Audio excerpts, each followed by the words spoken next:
Okay guys, here we go. Welcome back to my channel, and if you're new here, my name is Anna. Welcome to my Gadventures Mount Kilimanjaro review. Wearing my Mount Kilimanjaro shirt in honor. I have not officially done a Gadventures review before. This was my second time traveling with them. I went all throughout Southeast Asia with them previously this past winter, and then traveled again with them this summer to hike Mount Kilimanjaro. I have vlogs of both trips up, so feel free to go check those out. Have my Kilimanjaro bracelet, Kilimanjaro shirt on. I'm ready to go. So I'm gonna break this review up into 7 sections. All my chapters are up, so feel free to click around if you don't want to hear the whole thing. But I'm going to be talking about camping, meals, what's included with Gadventures and what's not included, everything guides and porters, different routes you can take on the mountain, everything training, how hard is it, and medicine, because that's a very important part of this whole puzzle. I also have a really good Gadventures FAQ linked in the description if you want to check that out. That definitely helped me pre-trip a lot, but let's get into it.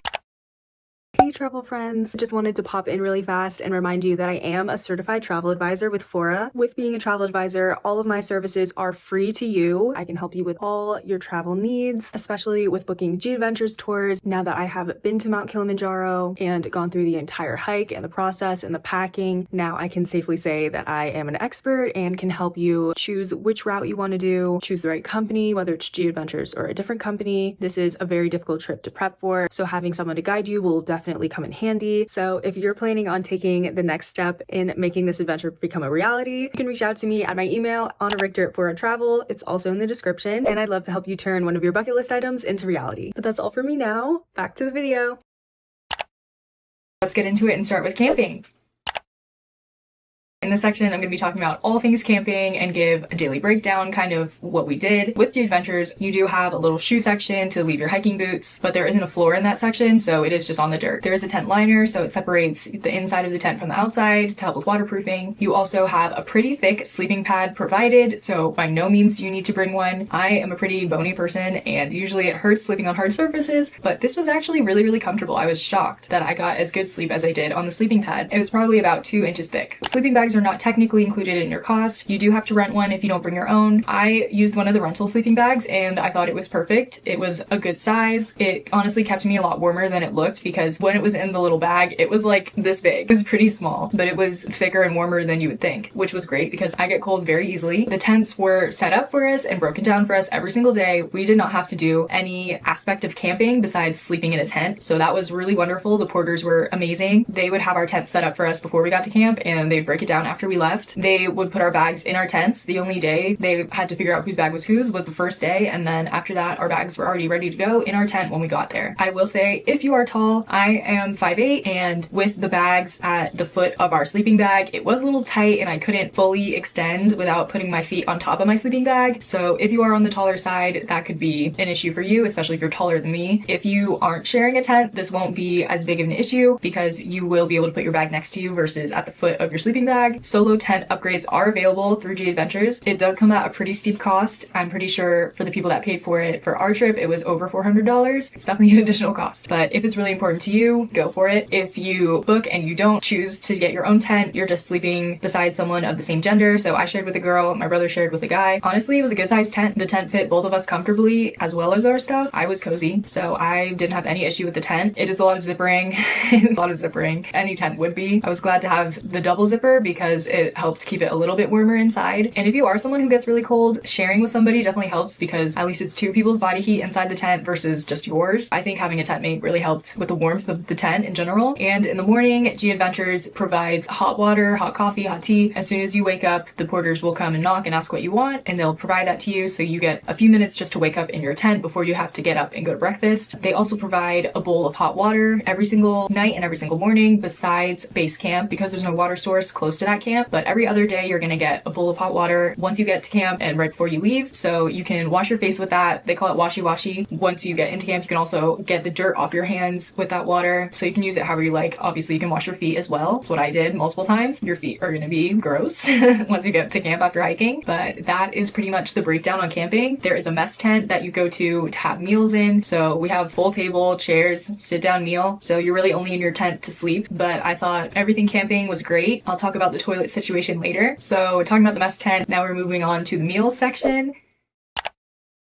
Meals were provided in the mess tent every morning, afternoon, and night. We had all 3 meals of the day in there. Never any meals on the mountain except for Summit. That's a whole different situation. They're all hot meals, all cooked fresh. They did get a whole provisions delivery in the middle of our trip. They brought up fresh ingredients and everything. The food never tasted old or stale or anything like that. You don't have to worry. Drink-wise, they always have cold water, hot water provided, so you can make tea or hot chocolate. They have drinking chocolate mix, and they also provided us with ginger tea towards the end to settle people's stomachs when we started going up in elevation, and people definitely loved that. That was a hit. There was no issues with the water. I put liquid IV in every single water that we had. The hot water or the cold water that they provided during the meals, I didn't taste any kind of weird, like salty taste you'd usually get from treating the water. It just tasted like water to me, so it's not like it's gonna taste gross or anything. For breakfast, it usually started with some kind of porridge. It would either be a brown porridge that we called chocolate soup or regular oat porridge. Usually after that, there'd be carbs and protein, so it'd be like a 2-course breakfast. There's usually some kind of omelet, a pancake, which was really a crap, plantains or donuts. It just depends on the morning and what the chef prepared for us. Lunch was a wild card. Usually couldn't exactly predict what we were gonna have. For lunch and dinner, you can usually plan on soup every single time. Here are examples of the lunches we had. Pretty similar to dinner, honestly, but they would be in the middle of our hiking day, usually at camps that we'd just be stopping at just for lunch, and then we'd keep going to the camp we'd spend the night at. Dinner always started with a soup every single time. Then we went on to the main course, which was usually some kind of starch, a protein, and then what they called vegetable sauce, which was really just canned green beans and carrots sauce with it.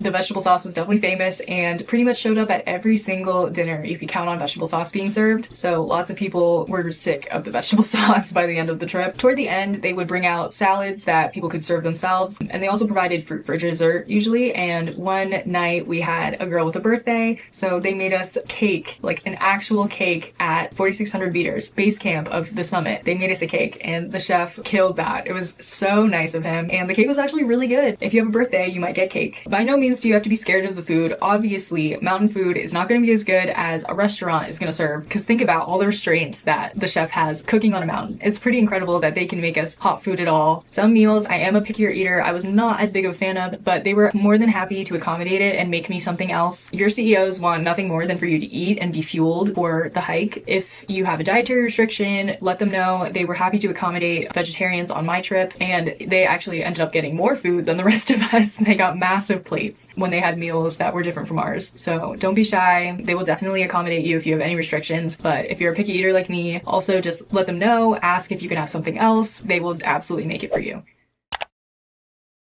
So now we're moving on to what's included in your Gadventures Kilimanjaro hike. What's included in the price is 1 CEO per 2 travelers. We had a total of 12 hikers. We had 6 CEOs. There was a lead CEO among them, but we had 6 guides in total with us every single day hiking. Along with that, you have about 2 porters per hiker. We had over that because we had rented toilets. I'll talk about that later, but we had some extra porters just because some people reserved tents for a single supplement and stuff like that. That's going to add porters because they need someone to carry the extra tents and toilets and etc. We had about 29 porters plus the 2 chefs. We had a really big crew traveling with us because we were the max amount of guests that Gadventures takes in one group up the mountain. 12 is the max, and we had lots of support, which was great. All your meals, all your drinking water is included. They treat the water every single time for you, so you don't have to worry about that. With the food, you do not have to worry about anyone getting sick or anyone having issues from the food or the water, because it's probably altitude sickness if you're having any issues. All food, all water is provided along with your tent and sleeping pad. Those are included. You have 2 times daily health checks. That's not really a cost, but it's also included. Every breakfast and every dinner, you're going to have a health check. He asks you a few basic questions, and then you get your heart rate and oxygen rate. You just tell him how you're feeling, and that's the check. Of course, the last thing included is 2 times daily washi-washi. So you do have some form of cleaning yourself, but baby wipes also help a lot with that. Okay, so now what is not included in the Gadventures price? Gadventures has all extra gear that you can rent through them at an additional cost on their website. I'll put screenshots here for you to pause and read, but definitely study this list in case you're doing any extra travel or you don't want to have to pack stuff like a sleeping bag. So everything on this list is not included, but is available at an additional cost. I personally rented 4 things. I rented a sleeping bag, hiking poles, summit pants, which were basically ski pants, and the mobile toilet. For the toilet, this is not included, although it really should be, because it is quite dangerous if you choose not to rent this toilet. If you have to go find an area that you're allowed to do your business in camp, because obviously on the trail you can pretty much do it anywhere there's cover, but while you're in camp there are only very specific areas that you're allowed to do that in. You would have to go where everybody else is going, and it would just be such an unenjoyable experience, especially if it's in the middle of the night and you're not feeling well and it's cold. If you're gonna take one thing away from this video, please rent the toilet. It is 4 people per toilet, so you get to split it 4 ways. Came out to $59, I believe, US, so it's worth every single penny of that $59, the toilet. It comes in a tent. Here's a picture, so you get a privacy tent, and then this is the toilet. Basically there's a basin under the toilet and it's fully flushable, so it's not even a porta potty, but you pull the shelf out, which opens the hole, and then after you're done you flush it. There's a pump, it has water that flushes it in soap, and then you close the drawer after you're done so it doesn't smell in there. But it was a really enjoyable experience, honestly, as far as mobile toilets go.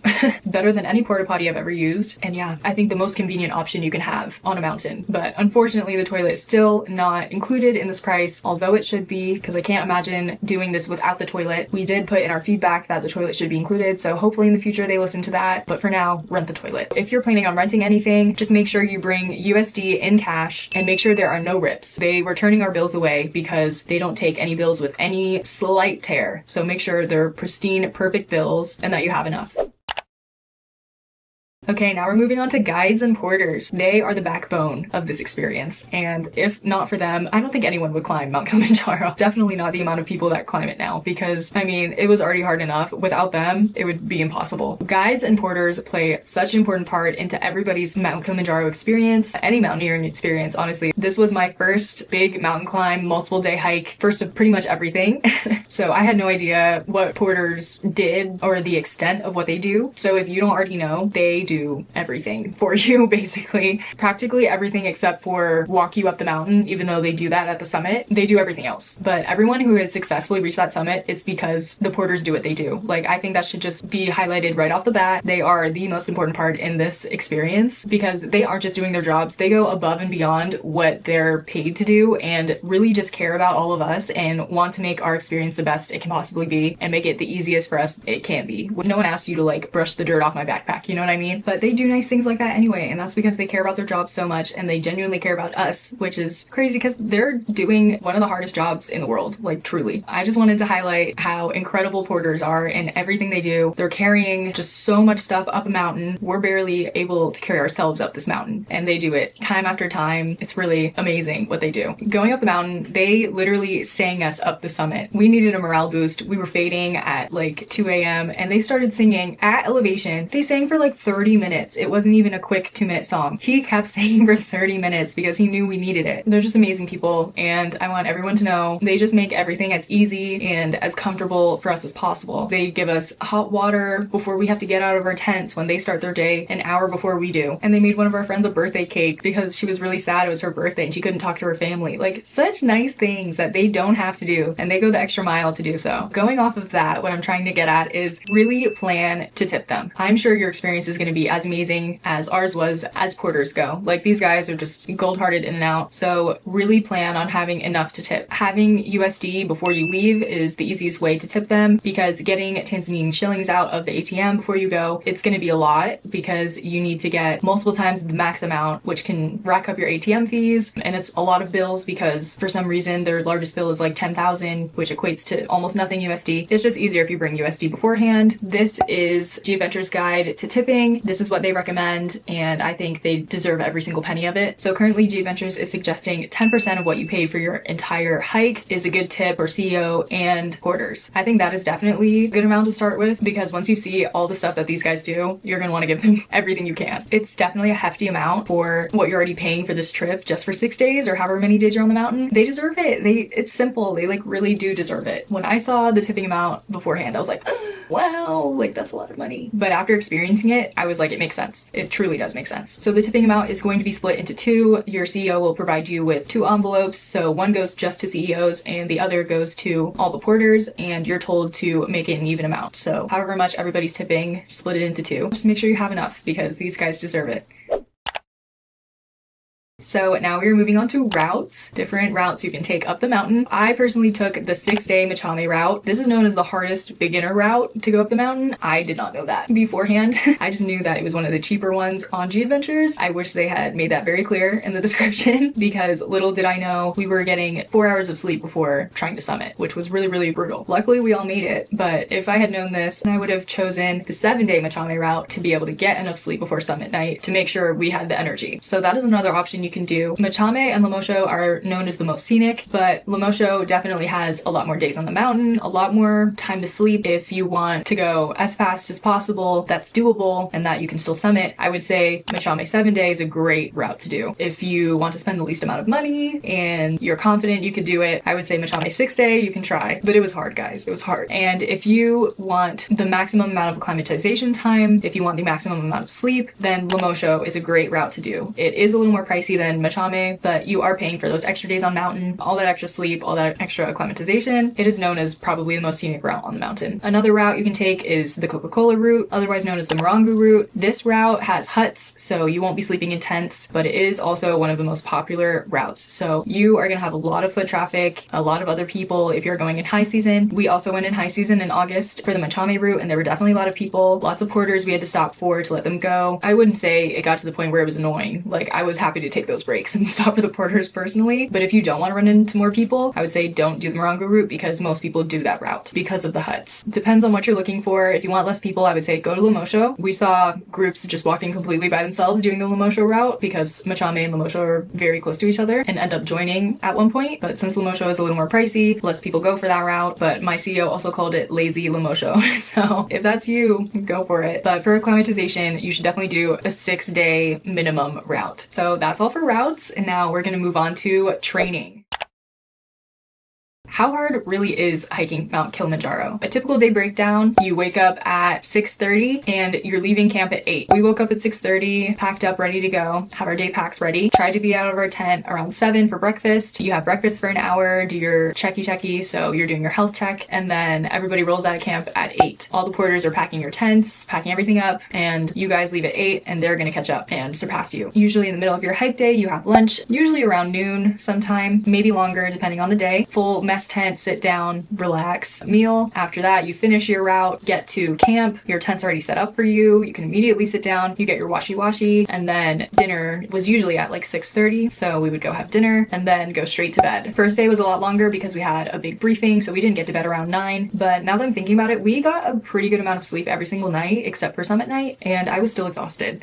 Like, I was still so tired and did not want to wake up in the morning, but we were on average getting at least 9 hours. So that was pretty good. As far as how hard this hike is, Mount Kilimanjaro is known as a good beginner hike just because it's not technical. So that means you don't need any gear, you don't need any crampons, you don't need anything for ice. That would be more technical. There's no ropes. So it's all just trekking up the hill. And the only gear you need is hiking poles if you use them. But that does not mean that this hike is easy. From someone who has never done this before, that's how I took it. And I was like, oh, it's known as a beginner hike. Like, it's probably easy. No, the summit is very, very hard. I should have trained much more than I did. Before this hike, I hadn't trained until I looked at YouTube videos of people vlogging their experience, and I saw how many people were crying, how many people were saying, guys, it's no joke, like, you need to train for this. And I was like, oh, I should probably train. So 3 weeks prior to leaving for Africa, I walked around my neighborhood for 4 miles with a weighted vest on. I went on an elliptical for an hour a day, and if I had access to a gym, I would do the Stairmaster. I would say definitely the Stairmaster is the best way to train for this. You could also do an incline treadmill. That would be a good way, but I will say do not forget to train for downhill, because going down was really, really brutal on the knees. I had not trained for downhill at all, and after you're so exhausted from hiking all those days and doing the summit, going down just sucks. Make sure your muscles are ready to go down, because if you haven't done any downhill, it's gonna be awful. I will say every day of the Machame route was pretty doable. I struggled the first day because I had way too much weight in my backpack. I had way too much stuff in there. I should have taken a bunch of stuff out that I didn't need and put it in my duffel bag. That's the reason I struggled the end of the first day. But every other day, I honestly was okay. Of course you're tired. tired, you're walking for so long, it was definitely doable, even going off from my small amount of training. The only hard part was summit night. And I'm not gonna say the other days were easy, because they weren't easy. It wasn't a walk in the park, but it was doable. But summit night was straight awful. I don't even know how to describe the pain of summit night, because unless you've done it, you can't understand. If you've hiked other summits before, I'm sure you can understand, but this one is so boring. Like, it's so boring and it's so cold and you feel awful. The air's so thin and it's the middle of the night and you're going straight up for hours. I really don't know how to describe it other than it was terrible. So back to training, I would definitely suggest at least training for 3 months before your hike. Really try to get in shape. Gadventures says you should train for 6 months before your hike. I would say if you're completely out of shape, 6 months would be good. But if you're regularly working out already, specialize your training for 3 months before. Don't know what I was thinking for 3 weeks, but luckily I still made it because I'd be so sad if I had failed. Obviously everybody's different. Everybody's coming from different places, different lifestyles. So really be honest about your abilities with yourself and prepare is all I can say. Prepare for this trip, because this is not a trip where you can come unprepared. It's just not. So I'm making a whole separate section for summit night. I just decided because it's such its own beast.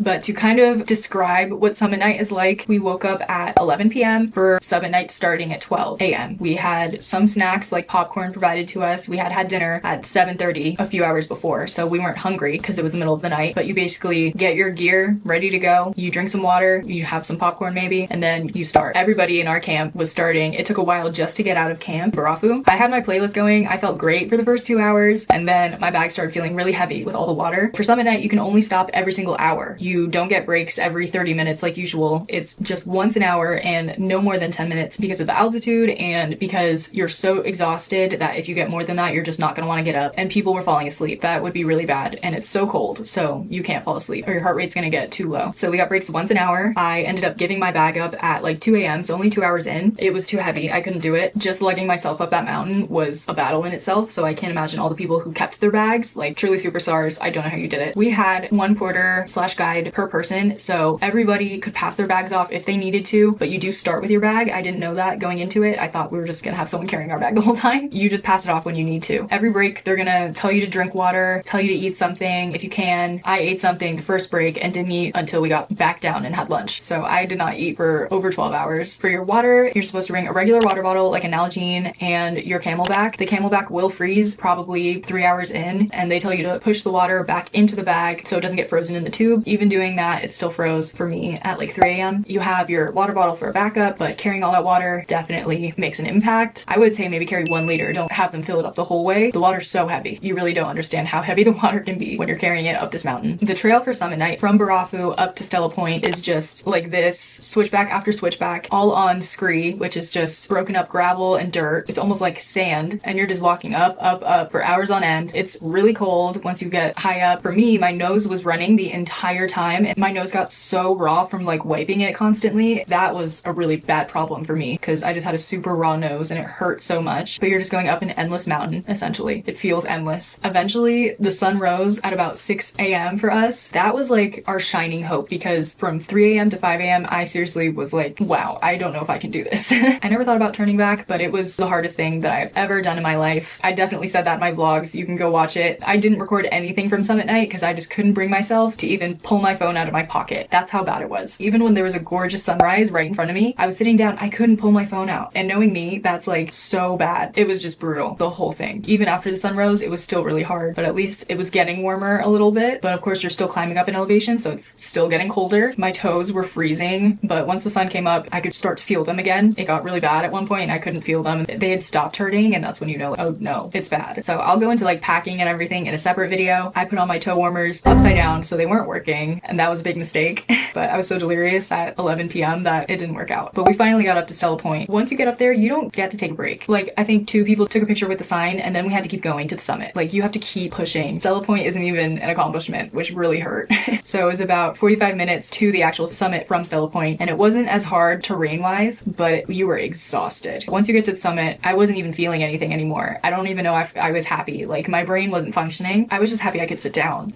But once you get to the summit, you can only stop stay up there for 20-30 minutes max because of the altitude. You get to celebrate for that little time, then you gotta head back down. What I didn't know is heading down is almost just as hard as going up. Of course, it takes half the time. It took 8 hours to go up and 4 hours to go down. But wow, it really hurt because of all of the loose gravel and dirt. It's super hard to go down without slipping, even with hiking poles. So they had porters like carrying people by their armpits and like helping them down. They're just so exhausted from going up. It was just so brutal going down. And you're like, I already did it. Why can't I just be back at camp in my sleeping bag? But you still have 4 hours to go. Also going up, we saw so many people having medical issues. They were being rushed down the mountain on oxygen, or they were passed out and porters were literally carrying them down the mountain. People were throwing up, people were falling. Like, it was really scary, honestly. And you just have to block it all out and keep pushing. So you keep going up the mountain and like you have to just ignore what's going on around you, essentially. I don't want to say any of this to scare anybody if you've never done this before, but these are just the realities of hiking Mount Kilimanjaro. Summit night is horrendous. It really is. But if you heard all of this and you're like, oh, I can still do it, I still want to do it, go for it, because you won't regret it. And it's a really amazing accomplishment to make. Okay, now we're at the last section, medicine. After watching so many videos, I was terrified of getting altitude sickness. So I asked for Diamox from my doctor, which is basically altitude sickness prevention medicine. I took it, my brother took it, pretty much everybody on our trip except for 2 girls were taking it. None of us got super bad altitude sickness symptoms, which was great. And the girls who weren't taking it, one was perfectly fine. She had no issues except for being cold. And the other one did get a good amount of nausea from the altitude, but everybody else was only having gastrointestinal problems. Other than that, not really something you can fix with altitude sickness medicine, but I highly recommend it. I think if I had gotten altitude sickness, it would have ruined my chance of making it up that mountain. So if you can get your hands on it, definitely ask your doctor, see if your insurance will cover it. Mine did. What I didn't know coming from Kenya, where I was taking malaria medication, is that on the mountain, there are no bugs, apparently. So we were told to stop the malaria medicine and not take it while we were on the mountain. I ended up not restarting once we got back into Moshi. You were technically supposed to, because there are still bugs when you're back down, but on the mountain they say don't take it because it can have a bad reaction with Diamox for some people. So if you are taking that, then definitely don't take your malaria medication. We were also told that malaria medication makes you weaker, can make you slower, so that was another reason why we were told to stop taking it. And if you need it, if you're doing travel after, you can just restart once you get back down the mountain, so you don't need to worry about having any side effects from stopping and restarting. So the yellow fever vaccine is required for entry into Tanzania. I did get it. I didn't have any reactions to it, but they definitely do ask for your card. They ask to see proof. They don't read the card. They just kind of want to see that you have it. Not sure what that was all about, but you definitely need to have proof that you have had the vaccine to enter Tanzania. They also asked for it when we left Tanzania, but yellow fever vaccine is required. So plan on getting that before you go. Going off of medicine, lots of people had gastrointestinal issues on the mountain. I luckily did not because I've had too many issues on other trips. Thankfully, this one was okay. But lots of people suffer from constipation during this trip. The mountain affects people differently. Altitude affects people differently. So it could easily go the other way depending on the person, but most people had constipation. You should have laxatives just in case. I know lots of people wish they had them because some people didn't poop the whole time. That would be very uncomfortable, but I would just have Imodium and laxatives and Pepto. Just bring all of it because obviously there's no pharmacy on the mountain, so you want anything and everything you could possibly need. Definitely bring pain medicine. I know headaches were a big thing on the mountain. I would say that's the only symptom of altitude sickness people got besides the constipation. I got one headache one night and took my pain medicine and it was fine the next morning, luckily. I would also bring anti-nausea medicine just in case. I know it is harder to get in the US, but if you can get it, I would bring it just in case because feeling nauseated is one of the worst feelings in the world and you don't want to have to hike for 8 hours while feeling like that. Okay, I think that is everything that I was going to cover in this video, just my big review of Gadventures, this experience with them. I definitely felt safe in their hands. They've been doing this for years. I felt very safe with our guides and our porters were amazing, as I said. I would definitely recommend going up the mountain with Gadventures. If they had a sleeping bag and the toilets included, then I would be 100% in. It's just that they don't include those. Everything else they excel in. I'm glad I attempted summiting with this company and because of them, I was able to summit. Super happy about my choice. Just wish I knew about the Machame 7-day route beforehand. Now you know, and that's the most important thing. So if this video helped you, Hey travel friends, this is the last time I'm going to be popping in from the future, but just wanted to add a final reminder that I am a certified travel advisor, and if you've made it this far in the video, you're obviously very interested in hiking Mount Kilimanjaro. Whether that's with Gadventures or not, I would be happy to help either way. If you didn't hear before, my services are completely free to you. There are so many things that go into planning this trip and this bucket list hike, like picking your best route, the training, your packing, the prep, everything that you need to handle beforehand, I got you. And I have all the information I've given in this video and more to make sure that you have a successful Kilimanjaro summit. So if you'd like to chat about which route would be best for you, whether that's with Gadventures or another company, I'd be happy to talk at my email at anna.richter@foratravel. As a travel advisor, I also have access to exclusive deals and perks that Gadventures puts out, so definitely send me a message either way, just to make sure you're getting the best deal. Back to me fresh off the summit. Yeah, I think that's all for this video. As always, if you have any other questions, leave a comment down below or message me on my Instagram at anna.richter and I'd be happy to answer. I do have more Kilimanjaro content coming. I am gonna make a packing video and a tip video as well, so look out for those. And my vlog of this trip should be up, so feel free to check that out if you haven't already. But thanks for watching, and I will see you guys in the next one.